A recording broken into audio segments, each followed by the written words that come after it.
warahmatullahi wabarakatuh. Waalaikumsalam warahmatullahi wabarakatuh.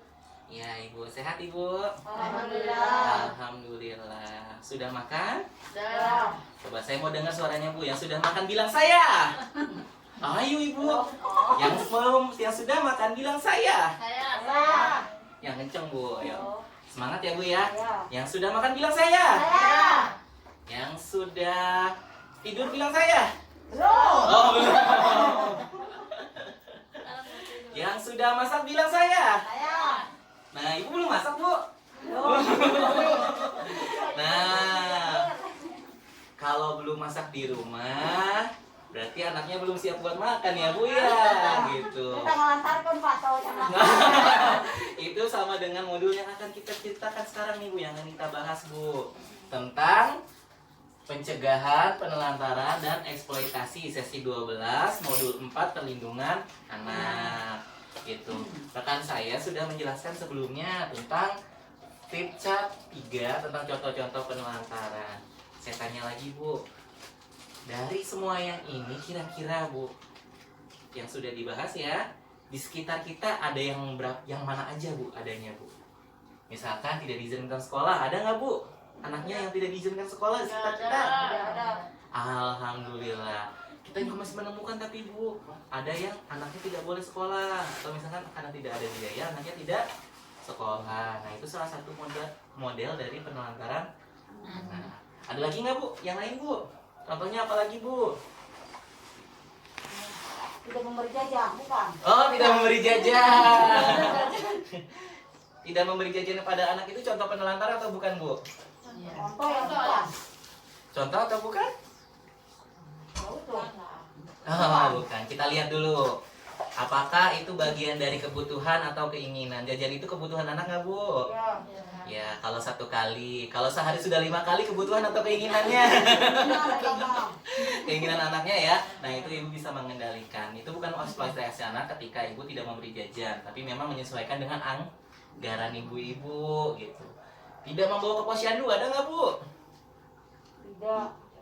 Tidak. Tidak ada. Tapi di sekitar kita masih ada. Ada lagi nggak, Bu? Apalagi? Apalagi, Bu? Kira-kira dari yang di sini. Ditinggal sendiri di rumah, ada nggak anaknya? Sama neneknya misalkan? Nggak ada. Oh, di sekitar ke ibu-ibu nggak ada ya, Bu ya. Tapi memang kita masih akui ketika misalkan ayahnya bekerja, ibunya bekerja, anaknya ditinggal sama neneknya misalkan. Nah, itu masih ada. Iya, itu contoh-contoh penelantaran, Bu. Nah, karena apa? Anak itu adalah buah daging kita sendiri gitu ya. Buah hati kita sendiri gitu. Hasil dari pernikahan ibu-ibu dan suaminya ibu ya pastinya ya. Nah, dari penelantaran-penelantaran yang terjadi, kira-kira pasti ada efeknya ya, Bu ya, apalagi termasuk anak-anak. Anak-anak itu jiwanya rentang, Bu. Mereka itu masih dalam proses pembentukan jati diri. Karakter-karakter mereka itu diambil dari lingkungan mereka gitu. Kita bayangkan bagaimana jika seorang anak yang seharusnya mendapatkan kasih sayang dari orang tuanya, tetapi dia tidak mendapatkan kasih sayang. Gitu. Apa yang akan terjadi? Yang dicontoh oleh dia adalah sekelilingnya. Misalkan dia dititipin sama neneknya, apakah kasih sayang seorang nenek akan sama dengan seorang ibu? Ya. Apakah adik dan kakak akan sama kasih sayangnya dengan seorang ibu? Tidak. Nah, inilah yang kita bilang bahwa penting untuk lebih memperhatikan anak. Karena apa? Anak membutuhkan kasih sayang seorang ibu, orang tuanya sendiri. Gitu. Ini tidak termasuk dengan anak yatim dan piatu ya, Bu ya, punten, karena memang itu sudah takdir ya gitu.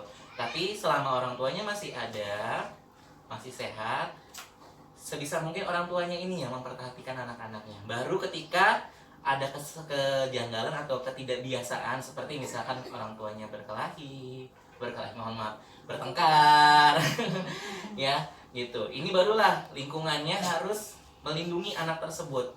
Ketika lingkungannya sudah melindungi anak tersebut, mulai dari keluarga terdekatnya, tetangga-tetangganya gitu. Jangan sampai ketika anak ini nanti besar, dia kehilangan bentuk perhatian dan perlindungan yang akhirnya membuat karakter dia menjadi lebih keras dari seharusnya gitu. Ibu Aisyah ya Bu ya? Ya. Iya Ibu Aisyah. Bisa dibuka Bu halaman 37 ya Bu ya, di buku pintar ya Bu ya gitu. Itu disebutkan tentang akibat dari penelantaran. Misal tante tolong saya untuk dibacakan Ibu. Oh, iya.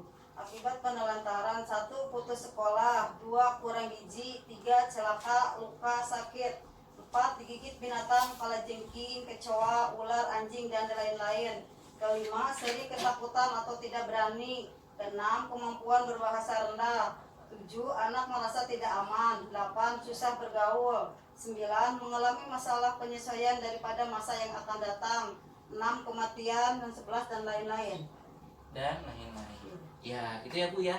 Jadi penelantaran itu atau misalkan tidak merawat anak itu bukan tanpa konsekuensi. Semuanya memiliki sebab dan akibat. Dari apa yang dilakukan oleh orang tuanya pasti akan berdampak pada anak.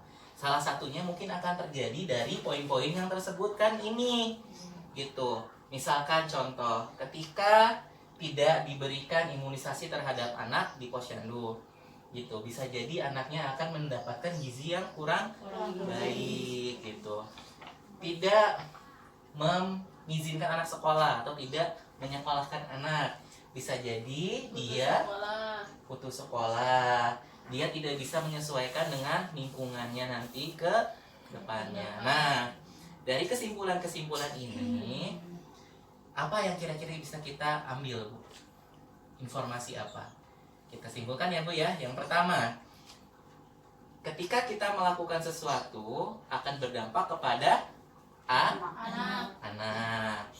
Jadi ketika kita ingin melakukan sesuatu, pastikan anak-anak kita mendapatkan kasih sayang yang cukup, perhatian yang cukup, dan tentunya mendapatkan hak-haknya sebagai anak, terutama bermain pendidikan.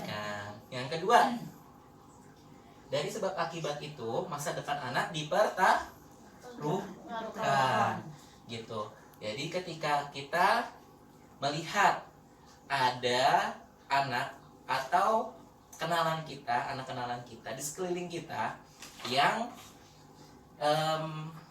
mendapatkan perhatian yang kurang dari orang tuanya, kita harus berperan untuk apa? Untuk menyelamatkan anak ini. Karena pada dasarnya satu orang anak terselamatkan, satu buah generasi bangsa itu terbangun Bu.